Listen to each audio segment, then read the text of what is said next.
คุณบีคะข้างหน้านี่คืออะไรคะอันนี้คือลานตากดินลานตากดินครับพลังงานแสงอาทิตย์ คือดินของที่นี่ทำยังไงคะก็คือเราใช้ดินก้ามปูเป็นวัสดุหลักครับทีนี้ดินก้ามปูเนี่ย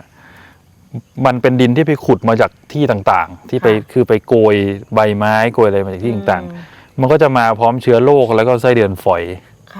แต่ทีนี้เชื้อโรคเนี่ยโอเคเราอาจจะกำจัดมันได้ไม่หมดแต่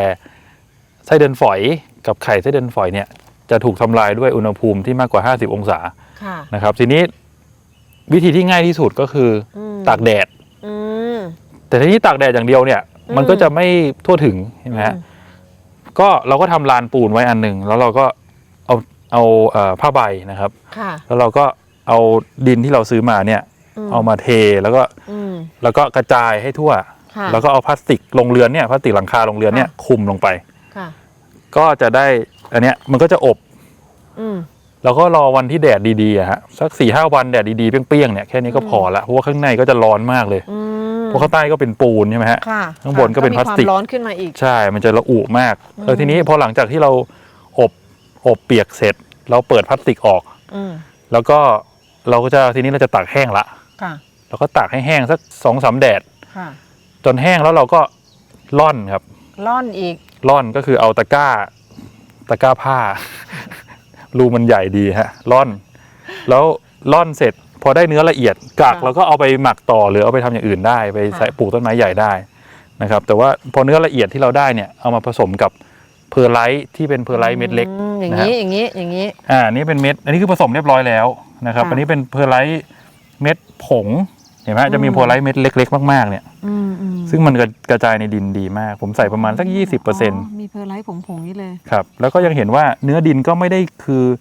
มันก็ยังมีใบไม้มีอะไรอย่างเงี้ยฮะอันนี้คือดีนะคือไม่พี่กำลังจะถามเลยว่ามันโอเคใช่ไหมมันโอเคมากคืออย่าคือถ้ามันดินมันละเอียดไปมันก็ไม่ดีหรือดินโป่งไปก็ไม่ดีอันนี้คือดินสูตรที่ใช้ปลูกในโรงเรือนก็คือไม้ทั้งหมดในโรงเรือนนะครับจะใช้ดินสูตรนี้ถ้าสูตรกลางแจ้ง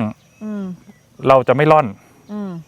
เราต้องการดินที่โปร่งกว่านี้อีกก็คือเราจะไม่ร่อนแล้วเราจะไม่ใช้เพอร์ไลท์นะครับสูตรกลางแจ้งเราใช้หินภูเขาไฟเบอร์0แทนเพราะว่าเพอร์ไลท์เนี่ยพอฝนช้ามากๆมันจะลอยขึ้นมาแล้วมันก็จะทำให้เสียสตรัคเจอร์ของดินไปนะครับผมก็เลยจะใช้หินภูเขาไฟเบอร์0 กับ01แทนแล้วก็ดินก็ไม่ต้องร่อนอันนี้คือสูตรสำหรับปลูกต้นไม้พวกนี้ฮะพวกไม้ที่อยู่กลางแจ้งส่วนใหญ่จะสวยงามส่วนใหญ่กระถางจะใหญ่กว่าในโรงเรือนนะครับแล้วก็พวกนี้ถ้าเราใช้ดินสูตรเนี้ยมันจะหนึ่งก็คือมันจะแห้งช้าไปแล้วมันจะแน่นไปเพราะอยู่กลางฝนมันจะในที่สุดมันจะคอมแพคเกินแล้วมันจะไม่ค่อยดีนะครับแล้วผมก็เลยต้องใช้สูตรไม่ร่อนแล้วก็ผสมหินภูเขาไฟแทนในสัดส่วนที่เท่ากับเพอร์ไลท์ก็คือ 20%นะครับพวกนี้ก็จะเป็นไม้ที่ทนแดดทนฝนอยู่กลางแจ้งฮะพวกไม้ยางหอมกำยานพาชีโพเดียมนะครับเนี่ยแหละก็คือไม้ที่อยู่กลางแจ้งได้ก็จะอยู่อย่างเงี้ยแล้วก็ดินเดียวกันเนี้ยแต่ว่าแค่ต่างกันตรงที่ไม่ร่อนแล้วก็เปลี่ยนจากเพอร์ไลท์เป็นหินภูเขาไฟแค่นั้นเองครับแล้วพี่สังเกตหน้าดินนะคะต้นไม้ของคุณบีทั้งในโรงเรือนแล้วก็กลางแจ้งด้วยเนี่ยจะเป็นหินภูเขาไฟไม่ได้ใช้หินกรวดแล้วก็ไม่ได้ใช้ดินญี่ปุ่นเพราะอะไรคะก็คือหินกรวดเนี่ยข้อดีคือเวลาเรารดน้ำเนี่ยมันไม่ค่อยกระเด็นนี่ข้อดีของหินกรวดสำหรับสวนที่ขนาดใหญ่หรือว่าแมเนจแบบ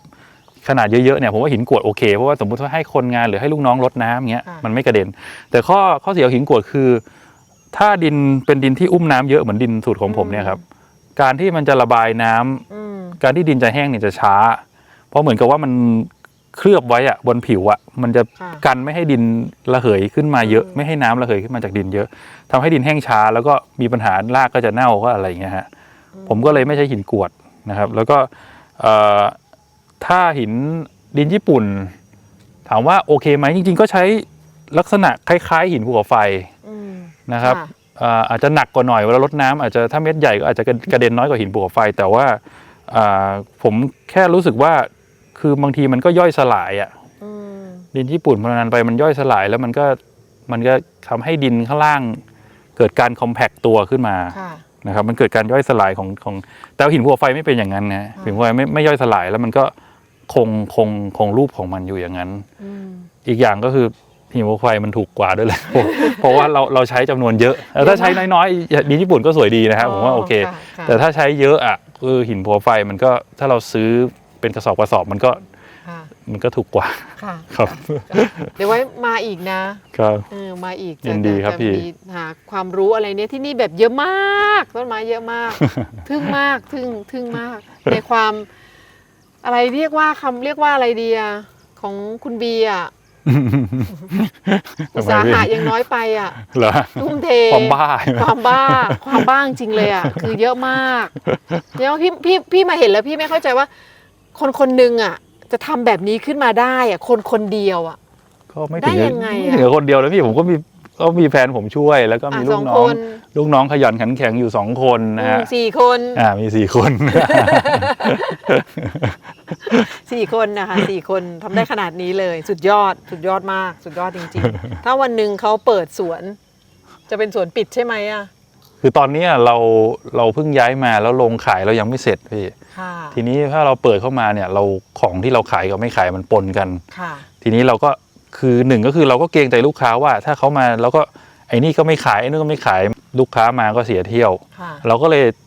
ลยตัดบทว่าตอนเนี้ยเรายังไม่เปิดนะคือเรา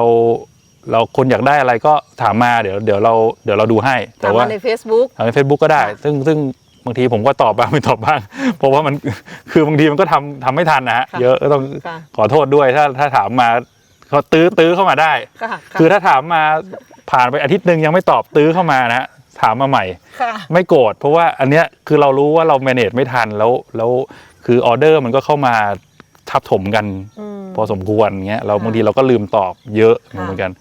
แล้วก็คือเรื่องโรงขายเนี่ยคืออีกหน่อยเนี่ยถ้าเราเปิดปุ๊บทุกอย่างในโรงนั้นคือขายใช่จบเลย